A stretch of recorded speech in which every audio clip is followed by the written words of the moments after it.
Prohibir la prueba de embarazo como requisito para acceder a un trabajo y sancionar a quienes acudan a este procedimiento plantea proyecto de ley.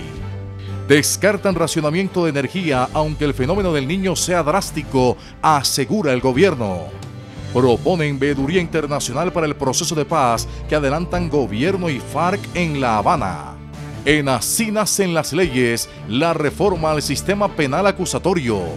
Glifosato, la amenaza contra las comunidades en zonas con cultivos de coca, advierte congresista. En pocas palabras, la congresista Clara Rojas habla del perdón de Ingrid Betancourt y de su hijo Emanuel. Mabel Kremer presenta las noticias. Buenas noches. En Colombia hay más mujeres desempleadas que hombres, según el DANI. Estar embarazada es una de las grandes barreras del género femenino a la hora de buscar empleo, pues de inmediato quedan descartadas. Una iniciativa busca que las empresas colombianas no exijan como requisito para elaborar la prueba de embarazo. Teniendo en cuenta las altas cifras de discriminación laboral para las mujeres en Colombia, el movimiento Mira vuelve a radicar proyecto a favor de las mujeres en gestación. Que es una modificación a la ley 1257, que es un proyecto de ley que favorece en todos los aspectos a la mujer y especialmente trata de evitar la violencia contra la mujer, las injusticias, las desigualdades, las inequidades. Según la última encuesta nacional de demografía y salud, el 33% de las mujeres les han pedido prueba de embarazo cuando solicitan un empleo. Las empresas, las instituciones encargadas de dar trabajo a la mujer no coloquen como requisito la prueba de embarazo.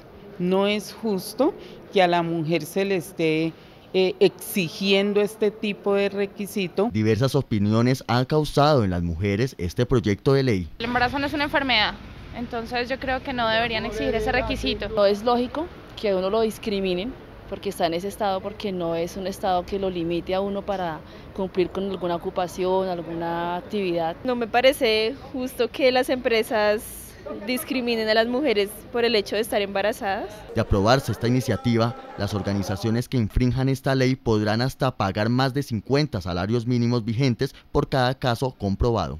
El inclemente verano sigue causando estragos en buena parte del territorio colombiano y el departamento de Boyacá no ha sido la excepción. Los campesinos de la región hacen un llamado urgente al gobierno nacional, pues sus cultivos se encuentran en peligro y la represa de la Copa no supera el 40% de su nivel máximo.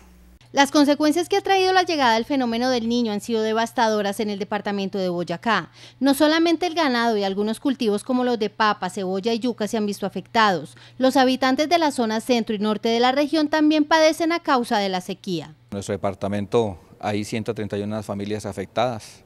Tenemos 17 muertos, 62 heridos. Tenemos 126 viviendas totalmente afectadas. Y lo que pregunta de los cultivos, hay 650 cultivos que se han perdido. Y en el tema de incendios, en la parte forestal, 2.500 hectáreas. Según el congresista, si no se toman medidas inmediatas antes de que llegue en pleno el fenómeno del Niño, se pueden presentar graves efectos por el desabastecimiento de alimentos no solo en la región, sino en todo el país. Si no se toman medidas urgentes, vamos a tener un desabastecimiento en todo el país. Además, el departamento es el que está surtiendo a Corabastos, entonces yo creo que toca tomar medidas y que el Estado mire el departamento de Boyacá. También advirtió sobre la urgencia de intervenir la represa de la Copa debido a que su capacidad cada día disminuye. Actualmente esta no sobrepasa el 40% de su nivel total. Congresistas proponen crear una comisión internacional que haga las veces de veeduría cuando se logre un cese bilateral o unilateral de hostilidades entre el gobierno y las FARC. El representante de la Cámara por Bogotá, Efraín Torres, propuso un cese al fuego unilateral anticipado y pidió que sea una unidad internacional la que intervenga como ente garante. Sea un cese al fuego totalmente transparente, donde el gobierno no se brinque ni quiera de pronto tomar ventaja hacia la FARC, ni tampoco que la FARC tome ventaja hacia toda la población nacional y hacia el gobierno nacional. El primer vicepresidente de la Cámara agregó que la participación de militares activos en el punto de la dejación de armas y fin del conflicto brindará garantías de seguridad al proceso. Es importante también la colaboración de algunos miembros de la fuerza pública, de unos altos mandos de la fuerza pública, para que también debatan el tema de la dejación de armas y ya después plantear la posibilidad de un cese bilateral, o sea, del gobierno y y de las FARC. Torres aseguró que el cese al fuego le daría al conflicto un hecho trascendental e histórico al mostrar buena voluntad y humanidad de los actores que intervienen en La Habana. Construir una tabla única de matrículas para que las universidades públicas no tengan costos diferenciales es lo que busca el representante Yair Acuña a través de un proyecto de ley. La iniciativa del congresista pretende además que la educación superior deje de ser un servicio estatal y se convierta en un derecho público, y que los exámenes de estado dejen de ser un filtro para acceder a la educación superior y se conviertan en un orientador vocacional. Que los muchachos puedan acceder a las universidades a unos costos precisamente que le brinden accesibilidad a poder estudiar, porque muchas veces el tema económico termina siendo lo imperativo y grandes mentes se nos quedan sin poder desarrollarse en una carrera, porque no es justo que una universidad pública consigas matrículas de 600.000 pesos y consigas matrículas de 5 y 6 millones de pesos, como si fueran universidades privadas. En la medida en que la educación superior técnica y tecnológica se vuelva un derecho público y no un servicio público como está hoy, todas las personas que salen graduados de bachilleres pueden acceder a la educación superior. El representante de la Cámara, Carlos Eduardo Osorio, está hoy con Sandra Rodríguez en Así Nacen las Leyes para hablar de un tema que es trascendental para nuestro país: el sistema penal acusatorio, de acuerdo con el proyecto de ley que modifica el Código de Procedimiento Penal, del cual es autor.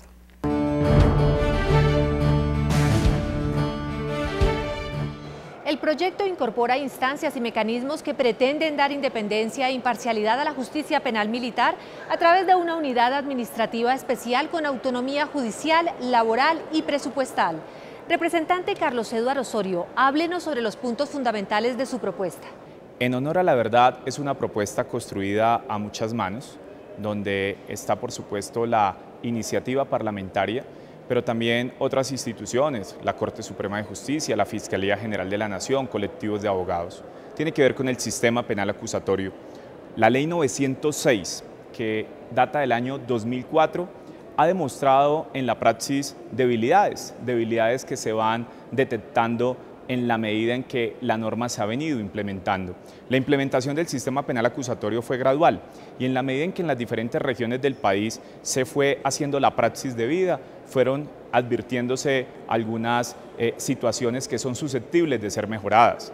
Por ejemplo, la audiencia de imputación, que es un acto de mera comunicación, hoy por hoy se ha convertido en una audiencia interminable. Y como ellos, algunas otras instituciones, como la del acusador privado, como la de las víctimas, que es tan importante darles su realce en el proceso penal, y por supuesto la adopción de algunas decisiones de la Corte Constitucional que ha modulado algunas disposiciones, hace necesaria y justifica esta iniciativa. Bueno, pero la justicia colombiana también tiene cosas positivas. ¿Cuáles son las grandes fortalezas que tiene a su modo de ver? Yo pienso que hay muchas cosas positivas. La oralidad, por lo menos, que se ha venido implementando, ha sido importante para que aquel principio denominado de inmediación sea cada vez más real. La celeridad en los procesos, algunas medidas de descongestión que se han implementado han sido verdaderamente útiles, pero es que el procedimiento penal, como el más de los procedimientos, sí que necesariamente debe venir siendo ajustado cada vez que se requiera, porque las prácticas de los delincuentes cada día son más novedosas, cada día son más innovadoras, y necesariamente el legislador debe estar ahí pendiente para actualizar las normas y combatir la criminalidad. La presente ley se aplicará a los miembros de la fuerza pública en servicio activo o en retiro, así como al personal civil o no uniformado que desempeñe cargos en la justicia penal militar o policial. La próxima semana estaremos presentes con más temas de interés ciudadano en Así Nacen las Leyes. Hasta pronto. Una gran molestia han expresado congresistas del Partido Verde ante la no asistencia de representantes del Gobierno Nacional citados al debate de control político por el incremento en la violencia contra la comunidad LGTBI. Reclaman una política pública que proteja a dicha comunidad. De indiferente y negligente calificó la representante por Bogotá, Angélica Lozano, al gobierno nacional frente a la problemática de violencia y homicidios contra las personas LGBT. Homicidios por prejuicio, es decir, con sevicia, con el ánimo no solo de matar, sino de mandar un mensaje de zozobra a quienes tienen una orientación sexual diversa. De modo que hoy que no venga el ministro del Interior es un triste mensaje. Según sus registros de organizaciones sociales como Colombia Diversa, en los últimos 3 años se han presentado 367 homicidios en contra de esta comunidad. Necesita una atención del Estado, una política criminal y una política pública LGBT que empezó a hacerse en el gobierno de Uribe con el entonces ministro Valencia Cosio. Han pasado 4 ministros de Interior y nada de política pública. Estamos en el mismo punto, pero con muchos muertes, crímenes, desplazamiento y panfletos en nuestro país. La Comisión Primera decidió por consenso reprogramar el debate de control político para la próxima semana debido a la inasistencia de los representantes del gobierno nacional. Para algunos congresistas, varios de los acuerdos que solucionaron el paro nacional agrario se han incumplido. El tema de la refinanciación de los créditos es uno de los más preocupantes.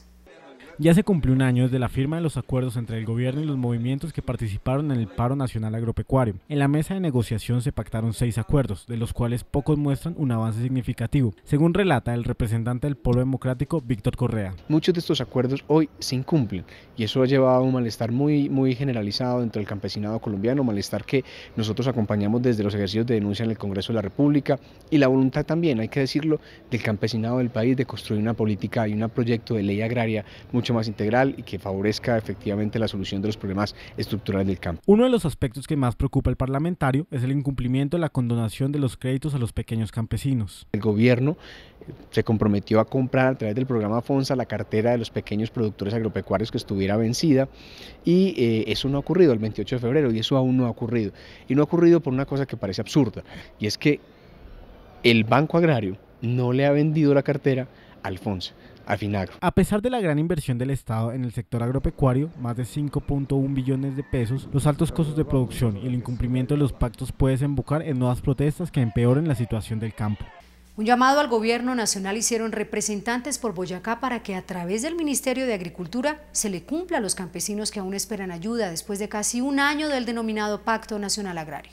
Son 250.000 campesinos que están ahorita flotando en todo el país y de cuáles esos 250.000 campesinos solamente este subsidio le va a llegar a 85.500 y lo que más me duele, que los boyacenses que participamos, que fuimos gestores del paro agrario solamente le van a llegar a 6.000 campesinos de esos 85.000, o sea, quiere decir que el 80% de los campesinos boyacenses hoy estamos fuera. Queremos hacer este llamado al gobierno nacional para que cumpla esos compromisos y que en el presupuesto del 2015 dejemos estipulados estos recursos para que no le volvamos a quedar mal a nuestros campesinos colombianos. El gobierno nacional descartó la posibilidad de un racionamiento de energía incluso ante la eventualidad de una fuerte temporada seca como consecuencia del fenómeno del Niño.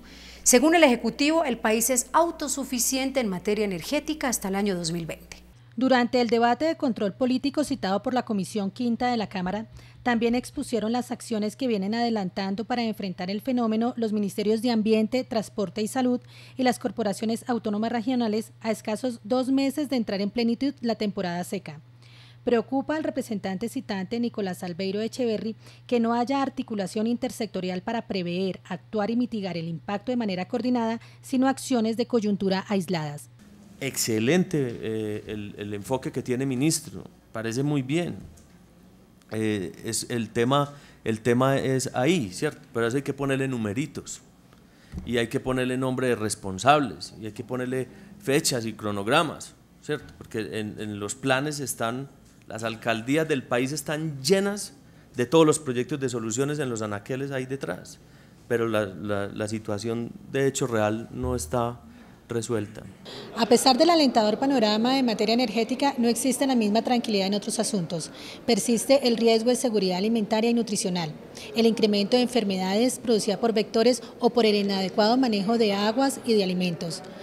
Por ello, los miembros de la Comisión Quinta le pidieron al Gobierno Nacional acelerar el paso en la implementación de las estrategias.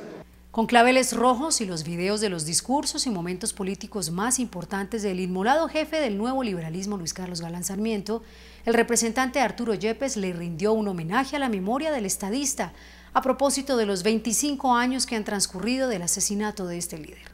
Mi primer voto fue por Luis Carlos Galán a la presidencia de la República. Yo soñaba un presidente que derrotara a la mafia del narcotráfico, que en ese momento ya estaba subyugando al país. Y la segunda, porque Galán representa para Colombia eso, la memoria histórica de un país que tiene que levantarse contra todas las mafias que todavía siguen interviniendo en política. Las fumigaciones aéreas que se reanudaron hace algunas semanas en el Caquetá y el